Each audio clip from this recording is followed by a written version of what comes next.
अस्सलाम वालेकुम dear students. आज हमारा टॉपिक है सब्लिमेशन।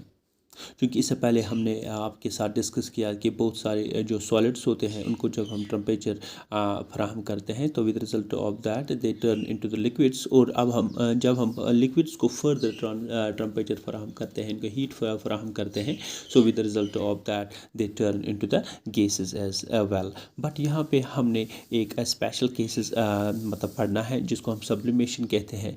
दैट कुछ सब्सटेंसेस ऐसे होते हैं जो चेंज अपने स्टेट करते हैं directly from solid to gas without passing through the liquid and vice versa it means here कि वो गैसवस स्टेट से डायरेक्टली सॉलिड में आते हैं और सिंपली सॉलिड से डायरेक्टली गैसेस में आते हैं। तो इसमें लिक्विड स्टेज जो है उसमें उसकी कमी पाई जाती है, लिक्विड स्टेट यहाँ पे नहीं होता। सो इस प्रोसेस को हम सिंपली सब्लिमेशन के नाम से जानते हैं। सो यहाँ पे हमने लिखा है, आप देख सकते हैं कि however some substances around us change their state from solid to gaseous state. कि कुछ चीज़ें जो सॉलिड होती हैं वो डायरेक्टली गैसवस स्टेज में आती हैं directly on heating without passing through the liquid state, और लिक्विड स्टेट में पास नहीं होती। And vice versa means vaporic stage में वापस ये सॉलिड स्टेट में आती हैं लेकिन लिक्विड स्टेट में ये नहीं जाती। So such process called as sublimation. तो नीचे हमने इसको थोड़ा डिफाइन किया है कि sublimation involves the direct conversion of the solid into the gaseous state. कि सॉलिड स्टेट को डायरेक्टली गैसस स्टेट में मतलब इसको कन्वर्ट करना है, सॉलिड से लेके गैसवस स्टेट में कन्वर्ट करना है ऑन हीटिंग, इसमें हम हीट देंगे। And vice versa on cooling means हम गैसवस स्टेट को डायरेक्टली सॉलिड स्टेट में कन्वर्ट करेंगे बट बाय प्रोवाइडिंग कूलिंग। सो पहले किस केस में जब हम सॉलिड को डायरेक्टली कन्वर्ट करेंगे वेपर में, इसके लिए हमें हीट की ज़रूरत पड़ेगी। और जब हमें सिंपली गैस को वापस सॉलिड में तब्दील करना है इसके लिए हमें कूलिंग की ज़रूरत पड़ेगी। So vice versa on cooling with no temperature change without passing through the intervening liquid stage. तो इन दोनों सूरतों में हमें लिक्विड स्टेज नहीं मिलता है। तो with the result of that this is simply been called as sublimation. So sublimation involves the heating in the first state of conversion of solid to that of the vapor, and the cooling, that is the conversion of gaseous to that of the solid state. तो यहाँ पे हमने इसके लिए ये simple इसको precise किया है। That's how this is simply the solid state है, इसको हमने हीट दिया मतलब देनी है। That's upper arrow you shows it shows that we provided heat solid को हमने हीट किया और ये वेपरिक स्टेज में चेंज हो गया, और वेपर्स को हमने नीचे यहाँ पे कूल किया, उसको हमने सॉलिड स्टेट में तब्दील किया। So this simply shows the sublimation. जो सब्लिमेशन में हमने सॉलिड को हीट दिया तो ये वेपर में चेंज हो गया और वेपर्स को हमने वापस कूलिंग की। सो with the result of that they gun into the solid. तो ये इस यहाँ पे हमने कहीं लिक्विड को नहीं पाया। So this is simply being called as sublimation. So यहाँ पे एक चीज़ नोट करने के लिए काबिल है, that's called as only those substances whose vapor pressure becomes equal to the atmospheric pressure much before their respective melting points। कि वही substance जिनका वेपर प्रेशर जो है वो बराबर होता है एटमॉस्फेरिक प्रेशर के much before their respective melting points, कि melting point से पहले, और capable of undergoing sublimation, वही sublimation मतलब कि प्रोसेस के थ्रू पास हो सकते हैं। कि वही substances जिनका वेपर प्रेशर जो है वो बराबर होता है एटमॉस्फेरिक प्रेशर के, but the condition is much before their respective melting points. जो इनके रेस्पेक्टिव मेल्टिंग पॉइंट्स है, मेल्टिंग पॉइंट से पहले ही जब उनके वेपर प्रेशर जो है वो बराबर होंगे एटमॉस्फेरिक प्रेशर के। सो इसका मतलब यह है कि उसके वो सारी सब्सटेंस जो मेल्ट होने से पहले अपना वेपर प्रेशर बराबर करेंगे एटमॉस्फेरिक प्रेशर के, वही कैपेबल होंगे सब्लिमेशन के। This only substances whose vapor pressure became equal to the atmospheric pressure much before their melting points। कि उनके मेल्टिंग पॉइंट, उनके मेल्ट होने से पहले ही उनका वेपर प्रेशर बराबर होना चाहिए एटमॉस्फेरिक प्रेशर के, तो तब जाके वही सब्सटेंसेस सब्लिमेशन क्या टेस्ट पास कर सकते हैं। That means they will undergo sublimation. यहाँ पे एग्जांपल हमने दी है ड्राई आइस की। ड्राई आइस को हम सॉलिड कार्बन डाइऑक्साइड भी कह सकते हैं। वो सब्लिमेशन के थ्रू जाता है at -78 degree centigrade, that means 195 kelvin पे वो सब्लिम हो जाता है। That means the dry ice simply the solid carbon dioxide, मतलब वो ड्राई आइस बन जाता है, the dry ice is also called as a solid carbon dioxide. वो सब्लिमेशन होती है, वो सिंपली इवापोरेट होता है -78 degree centigrade, that's 195 kelvin, that is the simply the sublimation range for the dry ice, और we can say simply the solid carbon dioxide. So other examples जो हैं जो सब्लिमेशन का टेस्ट पास करते हैं, उनमें simply ammonium chloride NH4Cl, we are having the camphor, we are having naphthalene balls, we are having anthracene, we are having the benzoic acid and iodine. These are few of the examples where we can see the sublimation is going on. वो simply convert होते हैं solid से लेके vaporic stage में, और by providing heating and also from vapors to that of the solid by providing cooling. तो यहाँ पे हमने एक एक्सपेरिमेंट किया है, आइए इसको देखते हैं कि कैसे सब्लिमेशन का टेस्ट हम एक्सपेरिमेंटली थ्रू देखेंगे। यहाँ पे लिखा है कि take some NH4Cl, that's ammonium chloride, को हमने यहाँ पे लेना है एक चाइना डिश में, इन क्लीन चाइना डिश, ये आप देख रहे हैं यहाँ पे चाइना डिश में।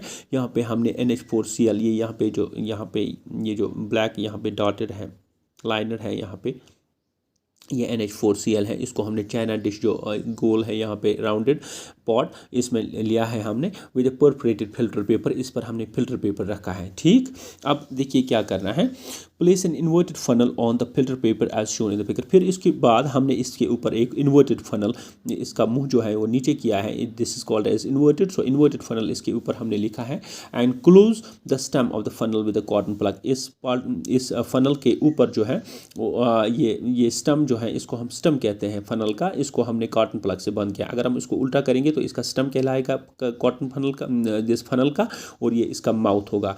ये माउथ को हमने इन्वर्टेड किया और इसके स्टेम को हमने कॉटन प्लग से बंद किया। ठीक, अब हमने यहाँ से हीट देनी है। जैसे ही हमने बेंसन्स बर्नर यहाँ पे लगा है नीचे, ये वाला हीट प्रोवाइड करेगा। जैसे ही हमने हीट प्रोवाइड किया तो जो NaCl है, NH4Cl है, जो अमोनियम क्लोराइड है यहाँ पे, ये सिंपली वेपराइज हो जाएगा। जब ये वेपराइज हो जाएगा और सिंपली द फिल्टर पेपर के पास, जो फिल्टर पेपर जो होता है उसमें थोड़े थोड़े होल्स होते हैं, तो फिल्टर पेपर के होल्स से पास होकर वो वेपर्स, NH4Cl के वेपर्स वो राइज होना शुरू हो जाएंगे and get cooled in the upper portion of the funnel। और ये ऊपर पोर्शन ऑफ द फनल, ये जो हमारा है यहाँ पे अपर पोर्शन ही है फनल का, although it is the lower portion, but हमने ये इन्वर्टेड किया, इसको नीचे किया, so with the result of that we can say this is the upper portion of the funnel। ये यहाँ पे ये वेपर्स जो यहाँ से उठ रहे हैं, आप देख रहे हैं, ये यहाँ पे सिंपली चिमट जाएंगे इस अपर पोर्शन ऑफ फनल में, and they change it into the solid on cooling stage. क्योंकि यहाँ पे हीटिंग प्रोसेस है, लेकिन यहाँ पे जब ये कूल हो जाएंगे तो वो सिंपली सॉलिडिफाई हो जाएंगे। यहाँ पे हमने लिखा है कि NH4Cl सिंपली सॉलिडिफाई हो गया, सॉलिड स्टेट में कन्वर्ट हो गया। तो solid layer gets deposited on the inner walls of the funnel. यहाँ पे हम देख रहे हैं कि ये जो सॉलिड वॉल्स, जो सॉलिड पार्टिकल्स हैं NH4Cl के, अमोनियम क्लोराइड के, वो यहाँ पे inner side of the funnel, that is also the stem of the funnel, or we can say the upper part of the funnel here, यहाँ पे deposit हो जाते हैं। So and can be scraped from the funnel with a knife। तो यहाँ पर हम एक चाकू की मदद से इसको स्क्रैप करके इसके सॉलिड पार्ट को, NH4Cl के सॉलिड पार्ट को हासिल कर सकते हैं। तो हमने देखा इस एक्टिविटी में कि चूँकि NH4Cl जो था वो सिंपली यहाँ पे हमने इसको रखा था, तो जैसे ही हमने इसको वेपराइज किया तो सिंपली ये वेपराइज हो गया, तो इसके वेपर्स जो है वो डायरेक्टली वेपर, इसमें हमने लिक्विड स्टेट को कहीं नहीं पाया। So with the result of that we simply got the NH4Cl जो है वो सॉलिड स्टेट में था, तो इसको हमने हीट किया तो सिंपली ये वेपर्स में तब्दील हो गया, लिक्विड को हमने कहीं नहीं पाया। तो पहले हिस्से में हमने यहाँ पे हीट की तो हमने वेपर्स हासिल किए NH4Cl के, तो लिक्विड स्टेट नहीं हुआ, दिस इज कॉल्ड सब्लिमेशन। और जब यहाँ पे ये वेपर्स यहाँ पे चिमट गए तो ये सिंपली कूल हो गया। सो कूलिंग से ये अगेन सॉलिड बन गया। तो हमने देखा कि यहाँ पे वेपर्स कन्वर्ट हो गए सॉलिड में, बट लिक्विड स्टेट दूसरे स्टेट में भी नहीं आया, कि दूसरी फेज में भी लिक्विड स्टेट का नामो निशान नहीं आया। So it's also called sublimation. एक बार फिर आपको मतलब इसकी वजाहत करेंगे। देखिए यहाँ पे हमने NH4Cl यहाँ पे रखा था, तो यहाँ पे हमने हीट इसको बेंसन्स बर्नर से दिया, तो ये NH4Cl चूँकि सॉलिड स्टेट में था, इसको वो सिंपली कन्वर्ट हो गया वेपरिक स्टेज में। आप यहाँ पर देख रहे हैं कि NH4Cl के वेपर्स यहाँ पे उठे, तो हमने देखा कि सॉलिड कन्वर्ट हो गया वेपर्स में, तो लिक्विड स्टेट कहीं नहीं आया। So with the result of that we can say it's called sublimation. जो ही ये वेपर्स अब ऊंचे हो गए, तो इस फनल्स पे यहाँ तक कूल हो गए, तो कूल होने की वजह से सिंपली यहाँ पे वो सॉलिड स्टेट में सिंपली आ गए। तो हमने देखा कि चाकू की मदद से हमने सॉलिड मतलब NaCl यहाँ से हासिल किया। सो लिक्विड स्टेट यहाँ पर भी नहीं आया, that means the vapours gets converted into the solid state. So we can again say on cooling we are getting NH4Cl crystal. So we can simply say in both the cases the sublimation is out there. So dear students, this is how the heating and cooling provides you the sublimation and also the conversion of solid to vapors and vapors to solid vice versa. तो यहाँ पे एक और चीज़ हमने देखनी है, that's application of sublimation. sublimation को हम कहाँ कहाँ पे अप्लाई करते हैं? पहली चीज़ है it's use in the purification of the solid. Solid को हम प्यूरीफाई करेंगे कि एक सॉलिड्स में बहुत सारी इम्प्योरिटीज़ होती हैं, बहुत सारी जिसको हम गैंग्यूज भी कह सकते हैं और इम्प्योरिटीज़ भी कह सकते हैं. उन इम्प्योरिटीज़ को दूर करने के लिए हम सॉलिड को प्यूरीफाई कर सकते हैं.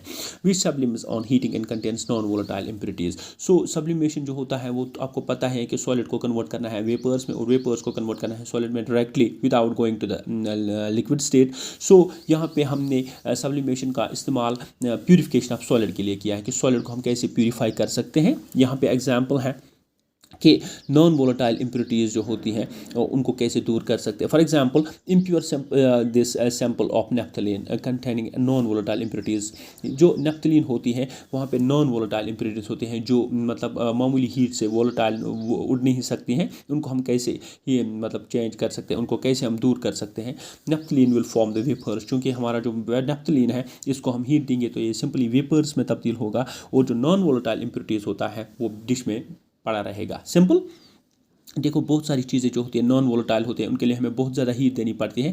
नेफ्थलीन को कैसे हम साफ़ कर सकते हैं? देखिए नेफ्थलीन को हम हीट देंगे तो नेफ्थलीन सिंपली वेपराइज हो जाएगा. जो यथस अदर्श हुआ ना तो हम गसन simply vaporise, that's called naphthalene balls will simply vaporise. वो वेपर्स में तब्दील होगा. और जो इसमें इम्प्योरिटीज़ होगी जो मतलब वेपर्स में तब्दील नहीं होगी वो जाके डिश में मौजूद रहेगी. तो वेपराइज नेफ्थलीन वेपराइज हो जाएगा और जो इम्प्योरिटीज़ होगी वो वहीं रह जाएगा मतलब डिश में. So with the result of that we can say this is simply the purification of the solid. तो हमने इस सॉलिड को प्यूरिफाई कर दिया. नेफ्थलीन को हमने उड़ाया बाय प्रोवाइडिंग द हीट और जो सॉलिड इसमें था वो उसको हमने हासिल किया. That's how the purification of the solid bye sublimation is the first thing. दूसरी चीज़ जो है इन वेरी कोल्ड प्लेसेस, अगर हम बहुत ज़्यादा सर्द जगहों पे जाएंगे सुनो डू नॉट मेल्ट कि जो शीन सह मेल्ट गसान डायरेक्टली कि अद क्या गसान that simply sublimise to the vapours directly. वो सिंपली वेपर्स में तब्दील होता है, लिक्विड स्टेट उसमें नहीं होता. So this is second phase, second application of the sublimation. तीसरी चीज़ में हमने देखना है कि इन फ्रोस्ट फ्री रेफ्रिजरेटर्स, जो रेफ्रिजरेटर्स होते हैं नए किस्म के उनमें फ्रोस्ट नहीं होता है कि एक किस्म का यक नहीं अंदर से जमा होता है. तो ice on the walls of the freezer sublimise. जो आइस होता है वॉल्स पे रेफ्रिजरेटर के अंदर वो सिंपली सब्लिमेशन होती है उनकी. और वार्म आयर जब हम उसमें सर्कुलेट करते हैं दैट मीन जो आइस होता है वो डायरेक्टली कन्वर्ट होता है वेपर्स में जब हम इसमें वार्म आयर सर्कुलेट करते हैं. Is the third application of the sublimation. And the fourth and the final is that is freeze dried fruit. These foods prepared by the sublimation can be stored for a long. कि जिनमें sublimated जो होते हैं कि freeze dried जो fruits होते हैं उनको हम बहुत ज़्यादा टाइम तक स्टोर कर सकते हैं क्योंकि उसमें हमने freeze dried food prepare करते हैं हम sublimation से. sublimation की मदद से हम freeze drying करते हैं foods की या fruits की, तो इनको हम बहुत सारी टाइम के लिए महफूज कर सकते हैं. The freeze drying is done freeze drying. अब हम देखेंगे यहाँ पे कि कैसे कर सकते हैं फ्रीज ड्राइंग. जो ऊपर हमने पढ़ा कि इनको हम इन गुज़ाओं को हम बहुत ज़्यादा टाइम के लिए हम इसको महफूज कर सकते हैं. तो फ्रीज ड्राइंग को हम कैसे कर सकते हैं? The food is first frozen. देखिए यहाँ पे फूड को पहले यहाँ पे फ्रोज किया जाता है, इसका टेम्परेचर डाउन किया जाता है, पूरी तरह से ये फ्रीज होता है ये food. So then place it in the vacuum chamber. तो फिर एक चैम्बर होता है इस फ्रिज में, इसको हम वैक्यूम चैम्बर कह सकते हैं कि वहाँ पे एयर का एंट्री नहीं होता, उसको उसमें रखा जाता है wire it dries and as the ice sublimise. तो हम देखते हैं कि चूँकि ये फूड जो फ्रोजन होता है तो वहाँ पे इस फूड के इर्द गिर्द आइस जमा होता है. सो with the result of that जो आइस जमा होता है वो डायरेक्टली कन्वर्ट होता है वेपर्स में. So with the result of that this process called as a freeze drying. So freeze drying में पहले फूड को फ्रीज करते हैं, तो फिर इसको वैक्यूम चैम्बर में डालते हैं. वैक्यूम चैम्बर में क्या होता है, वहाँ पे जो आइस होता है इसके इर्द गिर्द, फूड के इर्द गिर्द, वो कन्वर्ट होता है वेपर्स में. So with the result of that we can store it for a long time. So dear students, हमने आज आपके लिए सब्लिमेशन हमने पढ़ा. पहले सब्लिमेशन किसको बोलते हैं, फिर इसके अलावा हमने एक एक्टिविटी की जिससे हमें आपको पूरी तरह से पता चल गया कि वाकई सब्लिमेशन होती है, और इसके अलावा हमने एप्लीकेशन ऑफ सब्लिमेशन आपके सामने रखी. Thank you.